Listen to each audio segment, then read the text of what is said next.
Hello दोस्तों, नमस्कार। स्वागत है आपका मेरे चैनल किताबें में। चलिए शुरू करते हैं हमारी पुस्तक ठीक तुम्हारे पीछे का भाग 18, जिसका शीर्षक है लकी। चलिए शुरू करते हैं। मुझे अचानक अपनी महत्वपूर्ण बातें याद हो आईं, जिन्हें मैंने कैंटीन के लिए बचा रखी थी। मैं कैंटीन से उठने में थोड़ा सहमा, पर हमेशा की तरह मैंने उन बातों को जाने दिया। हम वहाँ से चले आए। संवाद ही तो हैं, जिनके लिए इतनी ज़्यादा जद्दोजहद है। उन संवादों की खनक जो आप लिखने ही वाले थे, और कोई आपसे आकर कह देता है। अपने बचकानेपन को छिपाने के लिए हम उससे कह ही नहीं पाते कि इन संवादों के पौधे मैंने बहुत पहले ही अपने भीतर उगा रखे थे। कुछ दिनों बाद मैंने अपनी कुछ कहानियां फाड़ दी। एक वह भी थी जो मैंने आशा के बारे में लिखी थी। मुझे अच्छा लगा। अचानक कहानी फाड़ते ही एक पूर्णता महसूस हुई। एक दिन खाना खाते खाते मेरे मुंह से आशा का जिक्र छिड़ गया। भीतर किचन में रोटी बेलने की आवाज बंद हो गई। पिताजी ने खाना खाना बंद कर दिया था।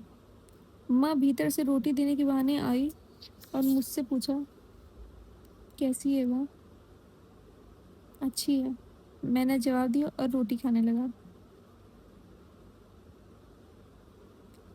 क्या कुछ उम्मीद है? मैं उम्मीद का मतलब नहीं समझा। पिताजी वापस खाने में लग गए। उन्होंने माँ को टोका नहीं। उम्मीद मतलब क्या? माँ ने अपने पेट की तरफ इशारा किया। तब मैं समझा। हाँ, नहीं, मेरा मतलब मुझे अभी कुछ पता नहीं है। हमारे बारे में पूछती है?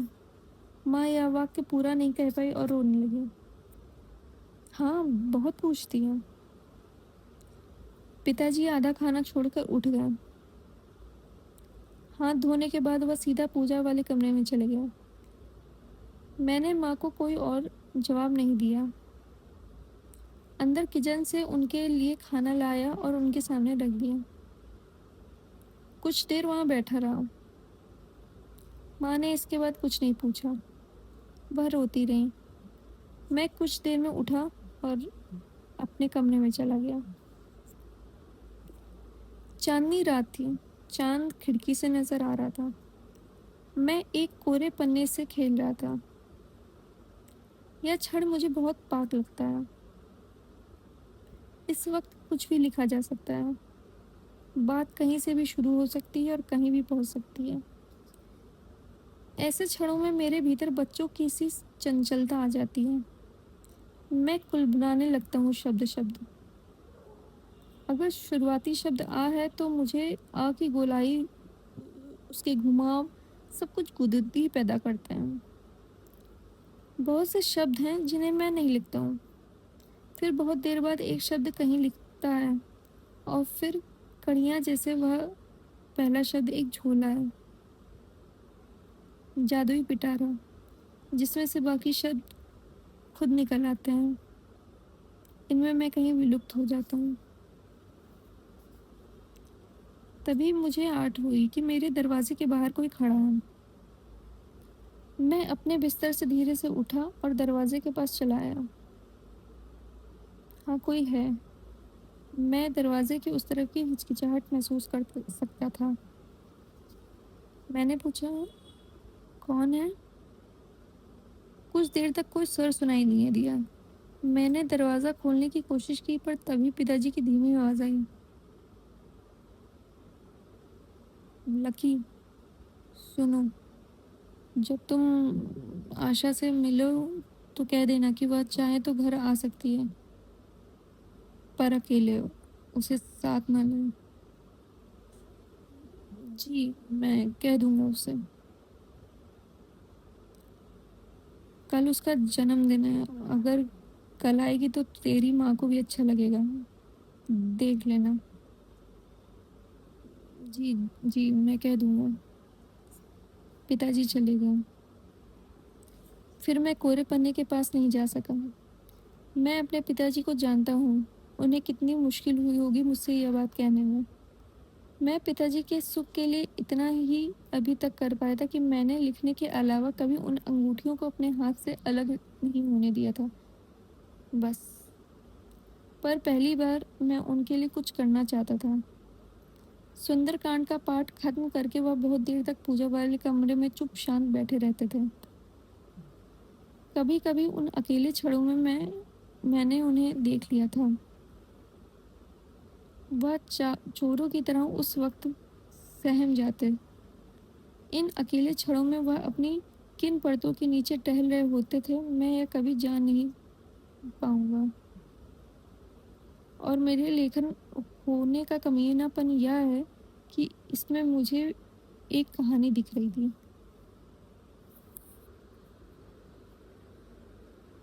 माँ उसके बाद कभी सहज नहीं रही, मानो उनके भीतर का कोई चित्र दीवार से गिरकर टूट गया हो। अगले दिन आशा नहीं आई। मैं गया था आशा को कहने की, पर तब तक आशा अपने शौहर के साथ अपना जन्मदिन मनाने शहर से बाहर निकल चुकी थी। उस दिन माँ ने खाने में पूड़ियाँ बनाई थी।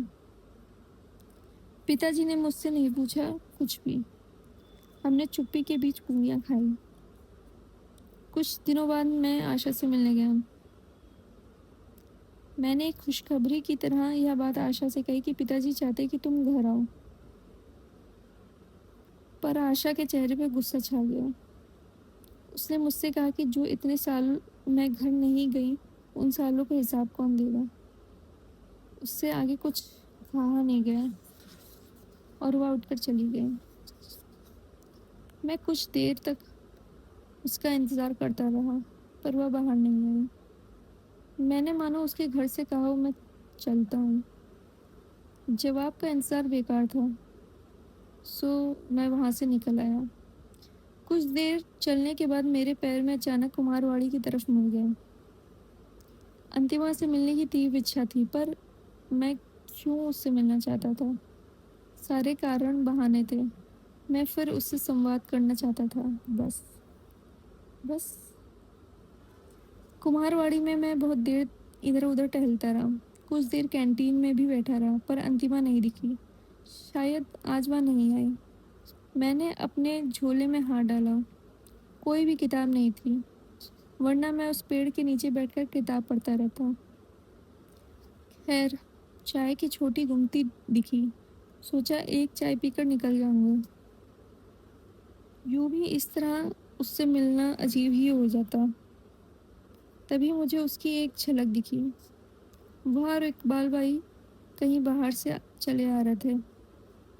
मैं झेप गया और उस चाय की गुमटी में थोड़ा दुबक गया। वह दोनों कैंटीन की तरफ जा रहे थे। मैं उनके पीछे हो लिया।